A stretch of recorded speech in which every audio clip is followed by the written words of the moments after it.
Base po sa latest weather satellite image, kaninang alas 5 ng umaga ay naging ganap na super typhoon na itong si Bagyong Juan at kasalukuyan pong binabaybay itong West Philippine Sea, west-northwest patungo dito sa eastern section ng Luzon landmass, and as of 7 AM kanina, ang kanyang sentro ay namataan sa layong 125 kilometers east-northeast of Virac, Catanduanes na may maximum sustained winds na 185 km per hour malapit sa sentro at gustiness na umaabot ng 230 km per hour. Kasalukuyan po itong kumikilos west-northwest sa bilis na 25 km per hour at kung mapapansin po natin, malaking bahagi na po ng ating bansa ay nakakaranas na po ng mga pagulan at malalakas na hangin na dala po nitong si Bagyong Juan. Base po sa latest track and intensive forecast nitong si Super Typhoon Juan, so ngayong araw ay inaasahan po na magkakaroon po ito ng close approach dito sa may Bicol region ngayong umaga, and dahil po sa lapit ng track nitong Bagyong Juan dito sa area ng Catanduanes, dalawa pong pwedeng mangyari. Una is magkaroon po ito ng direct hit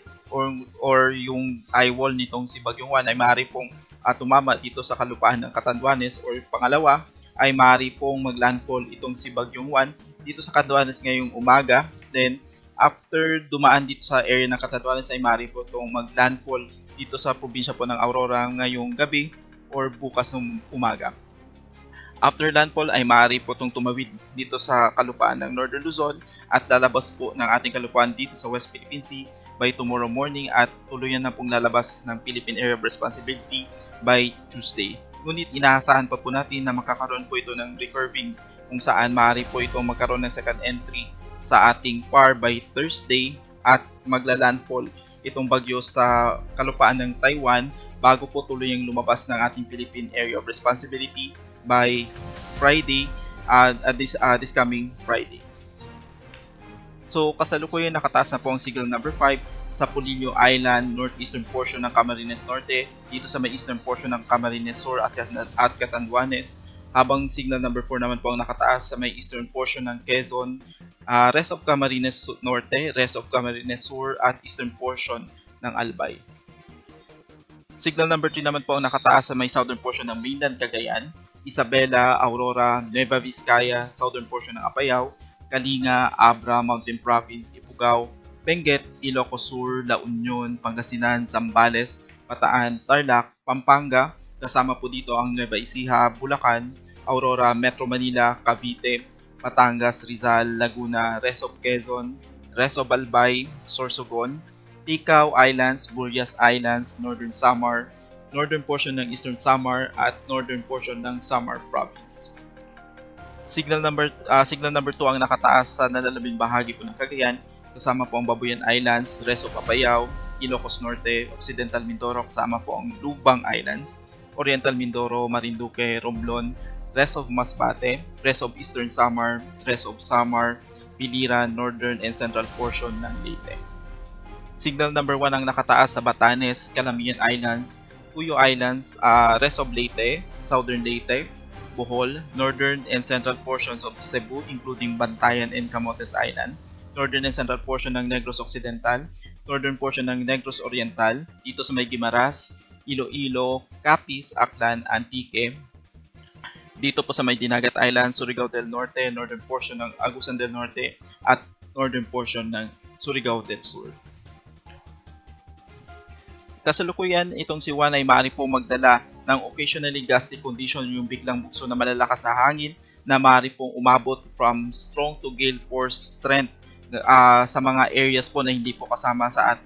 wind signal. For today, maaari po makaranas ng occasional gusty condition ang Palawan, Visayas at Mindanao. By tomorrow, November 10, maaari po makaranas ng occasional gusty condition ang majority po ng Luzon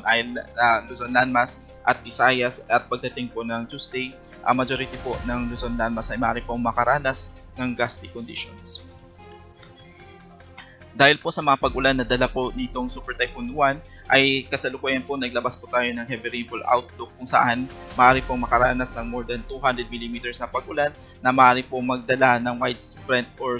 incident ng severe flooding or landslide, particularly dito sa Isabela, dito sa Aurora, Quirino, Nueva Vizcaya, dito sa Nueva Ecija, Quezon Province, Camarines Norte, Camarines Sur, Albay at probinsya ng Catanduanes. 100 to 200 millimeters naman na pag-ulan na maaari pong maranasan dito sa may Cagayan, Apayao, Abra, Kalinga, Mountain Province, Ifugao, Benguet, Nueva Vizcaya, Pampanga, Pangasinan, Tarlac, Zambales, Pampanga, Bulacan, Bataan, Metro Manila, Rizal, Cavite, Laguna, Batangas, kasama po ang Marinduque, Masbate, Sorsogon, Northern Samar Province, at itong Eastern Samar. Habang ina-expect naman po na makakaranas po ng 50 to 100 mm sa pag-ulan ang Ilocos Norte, Ilocos Sur, La Union, itong Occidental Mindoro, Oriental Mindoro, Romblon at probinsya po ng Leyte. Bukas, dahil po sa pagtawid nitong bagyong Juan at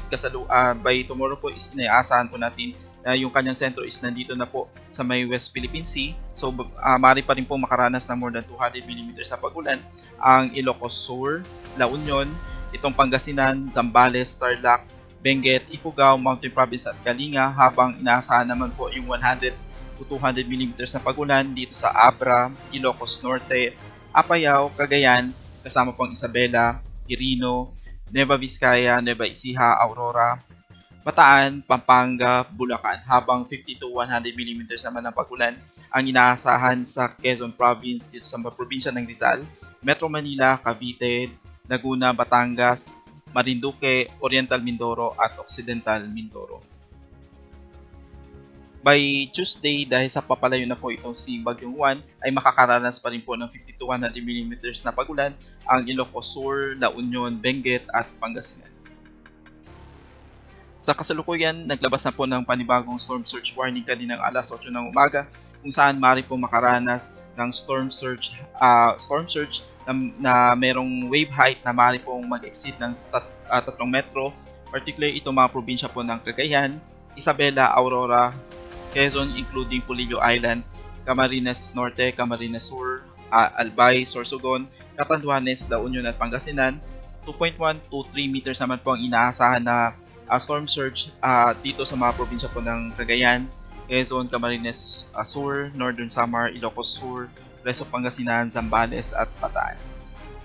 Habang 1 to 2 meters naman po na storm surge ang maaari pong maranasan dito sa rest of Cagayan including Babuyan Islands, Ilocos Norte, Bataan, Pampanga, Bulacan, Metro Manila, Cavite, Batangas, Eastern Samar, Dinagat Islands at Bukas Grande Islands. Sa kasalukuyan, mayroon po tayong nakataas na gale warning kung saan maaari pong makaranas ng wave height na pwede pong umabot from 2.8 to 14.0 meters. Itong mga probinsya ng Batanes, Cagayan including Babuyan Islands, Isabela, Aurora, Quezon including Polillo Island, Camarines Norte, Camarines Sur, Catanduanes, Albay, Sorsogon, Ilocos Norte, Ilocos Sur, La Union, Pangasinan, Zambales, Bataan, Metro Manila, Batangas, Cavite, itong Lubang Islands, Marinduque, Masbate, Romblon, Northern Coast of Cebu including Batanes and Camotes Islands, Biliran, Leyte, Southern Leyte, Samar, Surigao del Sur, Northern Samar, Eastern Samar, Dinagat Islands, Surigao del Norte, kasama po ang Siargao at Bukas Grande Island. Kasalukuyan, may nakataas na po tayong mga heavy rainfall warning sa iba't ibang bahagi po ng Pilipinas, particularly sa Region 1, Region 2, Region 3. Nakataas na po ang nakakapekto na po yung mga pag-ulan itong si Bagyong Juan dito sa may southern part ng Cagayan Valley, southern part ng Cordillera at Minion Slip Region at dito sa probinsya po ng Pangasinan, at ine-expect po natin na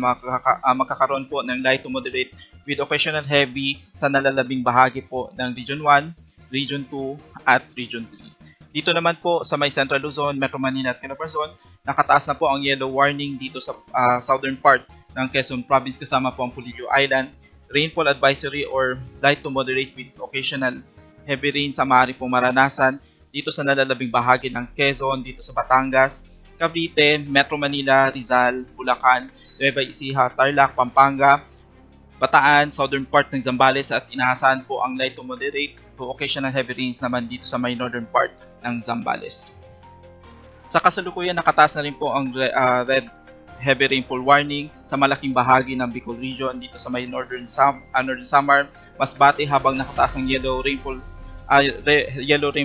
warning dito sa may Oriental Mindoro, dito sa Marinduque at dito sa Romblon. Sa Visayas, nakataas na rin po ang red rainfall warning dito sa malaking bahagi po ng Samar Island, dito sa may northern part ng Leyte. Habang ang natitirang bahagi po ng Leyte ay nakataas na rin po yung orange at yellow warning, habang ang southern Leyte ay kasalukuyang nasa rainfall advisory. Habang ang northern part po ng Cebu Island at itong northern part ng Panay Island ay kung saan nakataas na rin po ang yellow warning, habang natitirang bahagi po ng Visayas ay makakaranas po ng light to moderate to occasional heavy rains kung saan nakataas po ang rainfall advisory. Habang sa Mindanao, malaking bahagi po ng Mindanao, particularly itong western section ng Mindanao, kasama po ang northern Mindanao at Caraga region ay makakaranas na rin po ng mga moderate to at times heavy rains na dala po nitong bagyo ngayong araw. Para po sa karagdagang impormasyon, maaari